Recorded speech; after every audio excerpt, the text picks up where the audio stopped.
America అధ్యక్షుడు Donald Trump సర్కార్ మరో కీలక నిర్ణయం తీసుకుంది. ఈ ఏడాది ప్రారంభంలో ప్రకటించిన ట్రావెల్ బ్యాన్ ను మరింత విస్తరించింది. మరో 20 దేశాలపై నిషేధాల పరిమితులు విధించింది. వాటిలో 5 దేశాలపై పూర్తిగా ప్రవేశం నిషేధం విధించగా, మరో 15 దేశాల పౌరులపై పాక్షిక పరిమితులు విధించింది. అమెరికా ప్రయాణం, వలసల ప్రవేశ ప్రమాణాలను కఠినతరం చేసే చర్యల్లో భాగంగా ఈ నిర్ణయం తీసుకున్నట్లు తెలుస్తోంది. ఇటీవల వైట్ హౌస్ సమీపంలో 2 నేషనల్ గార్డ్ సిబ్బందిని ఆఫ్ఘనిస్తాన్ జాతీయుడు కాల్చి చంపిన తర్వాత అక్రమ వలసలపై మరింత ఉక్కుపాదం మోపాలని ట్రంప్ ప్రభుత్వం నిర్ణయం తీసుకుంది. జూన్లో హైతీ, లిబియా, సొమాలియా, వెనజులా, ఆఫ్ఘనిస్తాన్ సహా 12 దేశాల పౌరులు అమెరికాలోకి ప్రవేశించకుండా నిషేధం విధించారు.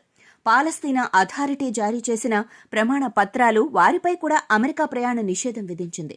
పాక్షిక ఆంక్షలు ఎదుర్కొంటున్న దేశాల జాబితాలో మరో 15 చేర్చనున్నట్లు తెలిపింది.